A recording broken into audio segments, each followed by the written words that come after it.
Hello and welcome to the show. We are back here on BeamNG Drive, going to be taking some more vehicles around the Proving Ground circuit, driving them till destruction. Starting with the Regency. Now this is the coupe version of the Regency. As you can see, it has quite a lot more suspension travel than a normal one. This is an off-road spec for the car, if you like. My hope is that the radiator might survive longer than a lap. The radiator tends to go on this vehicle very quickly, and once it's gone, it overheats very, very fast. So I'm hoping maybe this off-road spec will stay alive. That's the theory. Or it'll keep the radiator maybe alive for a little bit longer. I mean, other things can and probably will go wrong on this car. Ooh, that's... Well, actually, that's good. If you want to fly with the nose sticking up in the air, I am 100% on board with that. Aside from the fact that it's bent a lot of the bodywork up at the rear. I don't know if it's actually bent the chassis, but... Sure, you know what? We're cool with the whole wheelie across every jump. That would actually help an awful lot if we can somehow manage to do that one. Sweet. Other concerns for this, I mean, I guess drive shaft. I'm hoping the off-road suspension and so on, everything's stronger on this than it would be on a normal car. One thing I have seen with some mods when they have off-road specs, it's just kind of massively raised standard suspension, which often doesn't really know how to deal with suddenly being a lot higher than it should be, so I don't know what we're going to see from this. Actually feels like the body is moving a lot on the suspension already. Spinners are going to be a little bit more awkward with this than a normal one. It's just slightly bulkier. Nothing terrible, although if we do hit a spinner, it's not like it's going to just go over the car. Because of the height of this, a spinner is going to basically whack the radiator. So if I whack the radiator engine, and it'll probably do a lot of bad things. I think our steering is slightly tweaked in all of this. Come on, keep that nose up. Oh, not the radiator, for God's sake. Ooh. Also, alarmingly, collapsed one side of the car. I think. The rear right does look rather on the collapsed side of things, shall we say. I'm annoyed about the radiator. I thought it was going to go well, this. But no, the radiator's gone again. Now, if we can make it... Oh, it really does not look like the suspension is very happy in that corner at all. If we can make it to Shallow Grave... there is a chance we can cool the car at least a bit, and I don't know what the cooling is going to be like on this one. Oh, that's a big roll. That is not what we were wanting from this. Come on. Oh, let's up the drag force. There we go. Car is back over. Now, radiators can fail in different ways. There can be small leaks, there can be big leaks, and that will change how quickly the car overheats. If it's only a very, very small leak, then it might not overheat too quickly. Why does this one here fly nose up so much? It's very unusual to see. You don't see very many vehicles that fly like that across these jumps. The bodywork is buckled, but that's mostly just from where it's landing on the... Yeah, it's landing on the bodywork first before hitting. Now, I much prefer that. Shame we couldn't do that over the shafted jump on the lap that mattered. Ooh, front suspension is busted. We're now bouncing around like a pogo stick. That front suspension is not in a good way. That's a new one. I've not come across that before. Not to that kind of extent, anyway. Alright, good news is it cools nicely. Cools nicely across the Shallow Grave. The bad news is the suspension's completely and utterly ruined. Whatever is over... The radiator leak is obviously very small. We might actually get away, just looking at the temperature, unless something goes worse with the radiator, which, let's face it may well get hit. It's creeping back up. We may be able to keep it going for a little while, cooling it at the Shallow Grave, if the suspension doesn't give up the will to carry on. That is the concerning part. Oh god, my steering's not great going into here. Come on. There we go. Nicely does it through there. It's not easy to negotiate there when the steering is pulling as badly as it is. It's quite broken, I shall be honest. Oh, with this one. Come on, behave yourself. Bloody hell. Oh, we're not gonna... We're gonna struggle to make it back to the Shallow Grave, I think, judging by the heat and the gain that has gone on this lap. Oh dear. That front corner is really, really unhappy. I think we've got different ride heights on every corner of the car. Can we make it around this corner? We can, but only just. I mean, I'm not sure what's chassis twisted and what's bodywork twisted here. It's not steering anymore. That's a concern. The engine, I think, is going to go pop. Although there's a lot of things going on in this before the engine's going to go... Well, the engine's going to go pop, I think, before anything else kills it, which is a shame because there's a lot of things that are on the verge of having catastrophic failure. I say it's a shame. Oh. Come on, make that turn. There we go. How long can the engine survive? It's a damaged head gasket. The engine is not long for this world. I say unfortunately. It's about to go, I think. And we can't actually steer it up. We can barely steer it up the ramps anymore. It's been catastrophic suspension failure around the course of this, which has been at least entertaining. The rear axle shifted itself completely across. The engine is still spluttering. It's still got some life in it and it's gone. That's the end of that. I mean, it's been an impressive amount of suspension failure, which is what we were after, what we were hoping for. I don't think you're going to make it up that, are you? Come on, wiggle. Nope. Okay, well, that's not going to go any further than that. Yeah, it's been impressive suspension failure for this. As I said, there is a different ride height on just about each corner of the car. Sadly, the radiator just not strong enough. It went very, very early on, and it clung about for a little while. However, not long. Not long before the engine would go pop. Up next, we have got a kind of modern SUV style vehicle. This is the ETK 1300 series. I'm slightly concerned about the wheels, I'm going to be honest with you. ETK wheel axles notoriously weak, and I mean, this is a big heavy vehicle on top of an ETK platform. I don't know how it's going to fare really around here. We're going to give it a go though. Ooh. Okay, it's quite a lot of body roll. I guess you might expect that from an SUV. Now, theoretically, its suspension should be better suited to this than some vehicles that have gone around here. However, as I said, being an ETK, I suspect it borrows a lot of parts from the 800 series and K series, and they're really not. They're really not SUVs. So, I don't know. I guess we will find out as we go around. It's dealt with the first jumps relatively nicely. A little bit of damage on the front bumper, but nothing too bad. I've gone with the comfort version of this in the hope that I have as compliant a suspension as possible. Pretty much. It's turbocharged. I think it's a turbocharged 4-cylinder engine we have in this. Ooh. Because I don't want sport suspension for this course. I don't want sports suspension. Sports in an SUV is quite silly to begin with, but for this course, that's just a death sentence because you have a big heavy car and suspension not really happy with what you're asking it to do. So, yeah, hopefully this will be a bit better. We'll have to wait and see how it goes around here. Oh god, it's horrible bouncing around on the landing there. Just annoyingly had to have quite a big lift there to try and just gather it all back up. I just didn't trust what the back end was going to do. It's relatively well controlled. And let's not forget here we are all-wheel drive, which is good for this series. We like all-wheel drive. It means if we snap a drive shaft, we've got a backup. Something we'll be hopefully able to drive the car. Yeah, we'll see how that goes. Okay, we're heading up towards Dover now. Come on, survive that. You do survive that nicely. You've got lots of bouncing going on from the vehicle on these landings, which isn't great, but I guess it's not chewed up its drive shafts yet, or wheels yet, so that's something. Ooh. Does feel like the suspension is very, very unhappy with this, what we're asking it to do. Which I'm not surprised about. It's clonking, and still clonking. Did we lose an exhaust, or did it never have an exhaust out that side? Not sure. Nope. I do think we might have lost most of our damping or something in this one. Uh-oh.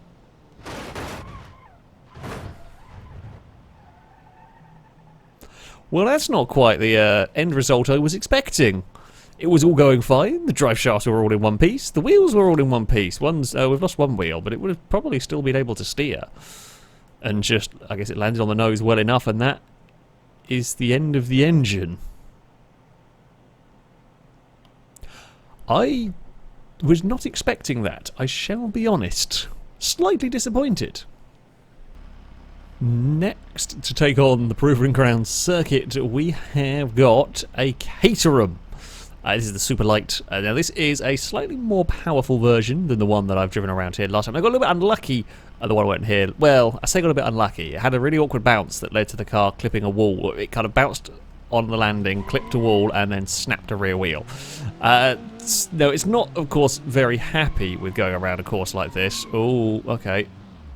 We're fine. We're not fine. Speed bumps are very bad for this car. You've got all jittery heading down there. Yeah. It got a little bit unlucky with just how how it ended up positioned on the road and what the bouncing is. And this is already, by the looks of it, going to have similar concerns with bouncing around. The wheels themselves are my big concern with this car. Ooh, don't hit the tree. Because it's kind of an open-wheeled vehicle, landing of jumps, awkward landings of jumps could very easily snap the wheels off, as we saw last time. Well, not even just snap them off, but just bend them to a point where they're undrivable. So we have got to be a little bit careful with that. It's not much like the FE Motorsport that went around here last time. It's not really built for this. It's not got anywhere near enough ground clearance. Suspension is, of course, incredibly stiff. This thing's very light, so it actually gets bounced around a lot of this stuff. Like that. Really don't want it going upside down. Open-wheeled vehicles upside down is a recipe for disaster. We are out the other side, though, relatively well. Speed bumps are a problem for it. It might be the worst, most affected vehicle across speed bumps. Oh, no, we don't. And for a spin we head. I mean, the car is actually generally quite difficult to drive at the best of times when you've got a lot of power, not much grip. Definitely can't put any power down on the dirt. It's got no traction at all out here. I don't think anything's buckled out the side. When the fender is bent inwards a little bit, there's nothing too terrible there. Come on, super light. We've got to try and coax you around without spinning. Oh god. Well, to coax you around a circuit you absolutely loathe because, well, you're designed for tracks, if I'm honest. Oh no, I steered the wrong way there. That was my dumb. I could have saved that, and my brain didn't work, and it ended up not. I'm trying to be delicate with the rolling over. I don't want to do any more. I want to get it rolled over quickly, but I've got to be really extra careful with this, with the way the wheels are positioned. If this goes out from anything other than wheels, I'd be surprised. I guess maybe drive shaft or engine could be another likely cause. If this went out from overheating, for example, that'd be astounding, because it's I would not expect it to survive anywhere near long enough. That normally lasts a couple of laps at least, and well, this has actually done quite well so far. We've got around the first lap without too much of a problem. I can't go near the throttle. Uh-oh. I say I got around. This is what happened last time with the less powerful version. It was that jump we had a bounce on the landing and a spin that got it into all sorts of trouble. Oh, it's really understeery around there. Oh, that's bad. Oh, that's really bad. Okay, can you drive as a one-wheel drive car? Yes-ish. Okay, now it has to be able to clear about 20 miles an hour to be allowed to continue onwards. And it does. It clears the rule. There is concerns for the front wheels of the car. They're not... Oh, the front left doesn't work. Oh, we're a two-wheeled vehicle for a second week in a row. We have a two-wheeled vehicle that is still working. The good news is the broken wheel is the one that dangles in the air when we compensate for the missing rear wheel. One small problem is the radiator's gone in that crash, and we are now going to work the engine very hard, powering the car along. What gear do we want? Second gear, maybe? Oh, I want to be very careful along here.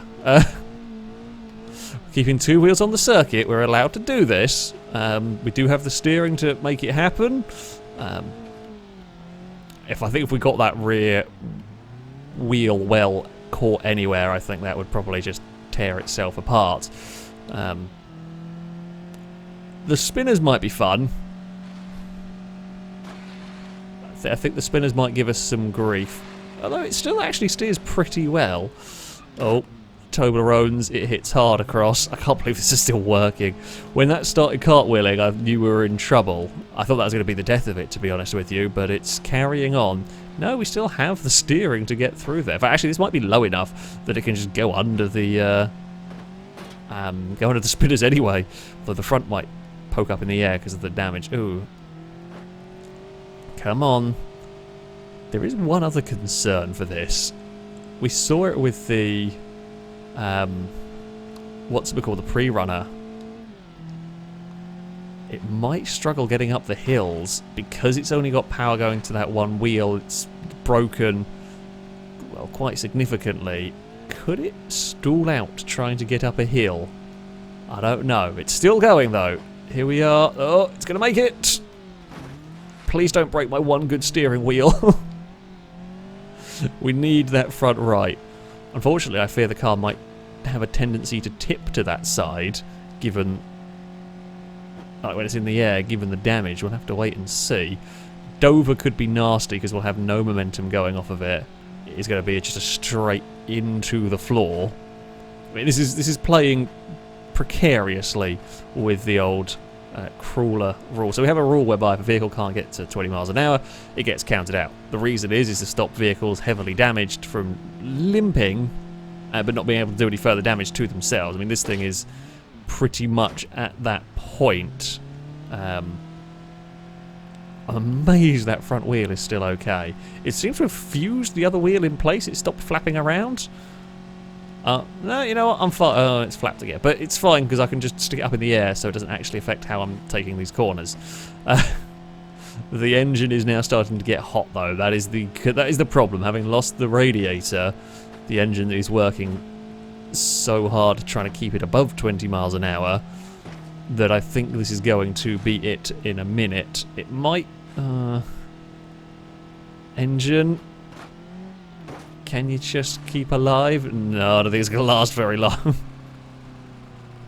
It feels like it's dying. I think it might have actually died. The engine is gone. That's it. It did better, though. It did do better than perhaps expected. It did better than I thought it was going to do, having it always made a lap on essentially two good wheels. Yes, one wheel is there, but it's not actually connected to anything. Can we use a little bit of sneaky downhill momentum to get us that smidge further? I think we can. I think we can. I try to do as little steering as I can so I don't have the rear corner hit the ground and have friction lose any more momentum. The speed bumps that killed this one. Oh, and it's going to be beached on one. Yeah, the speed bumps completely killed it. And I mean, there've been small problems for cars, but this thing, we weren't even going that fast, and it just did a front flip. So, yeah, couldn't deal with them. That is the end of the super light. Does look a little bit derpy, I have to say, with the damage going on at the front of the car. Just a smidge derpy. And finally, we have got a Pessima, but not a normal one. No, this, as you can see from the rear wheels, this is an all-wheel steer car, which is pretty cool. There's not very many of these in Beam. It means that, well, the back of the car does some steering as well. Not as much at the front, of course, but... yeah, there is some steering that goes on from the back. Makes it quite an interesting vehicle to drive. It drives quite differently to other cars. Now, it is still front-wheel drive, and this is the more base model version of the vehicle. I didn't want the sports one necessarily. I feel like the base, or the sort of more normal road-going version, that normal road suspension might actually do better than the stiffer sports suspension. Either way, I mean, if we lose a front wheel, we're in trouble with this because it's front-wheel drive still. But we will have steering, and that could potentially help if we have bent or buckled wheels. If the back can do some steering as well, it might be able to counteract something broken. There is a downside in all of this, is that if something gets broken with the steering, for example, it can be really bad. Or if like a rear wheel gets bent in such a way that you're then trying to steer and it's actively fighting the car. You know, that sort of stuff. We'll see. We'll see what happens really with this. Pessima itself was never very good around this circuit, so I don't know whether we're going to see much different from the all-wheel steer one. I'm worried we're just going to land the shafted jump and that's going to be the end of the car. Okay, we want first gear over there. We're going to land and take out the drive, basically. We're hoping not. Oh god, almost ended up in the fence. Yeah, we're hoping not. The shafted jump is... it's more of a... well, I say it is very much a car killer up there. We've seen a lot of trouble for vehicles over here. Alright, here we go, Pessima. Fly nicely. And there goes all of our drive, and that is the end of that one. God damn it, the all-wheel steer. I mean, this one would have been allowed to be one-wheel drive as well had it landed and only taken out one. But nope. Nope, that is... disappointing, if I'm honest with you. Shafted has yet again claimed another bloody... well... victim. More drive shafts have gone, and that is the end of that. Disappointed, I have to say. I was hoping for a little bit more from the August. I probably shouldn't have done, but there we go. So, on to our leaderboard, and it is the off-road Regency that would go the furthest of the day. Interestingly, it dies at pretty much an identical place to the normal one. It rolled slightly further in off-road spec. I mean, it had massive suspension issues, but it was the radiator.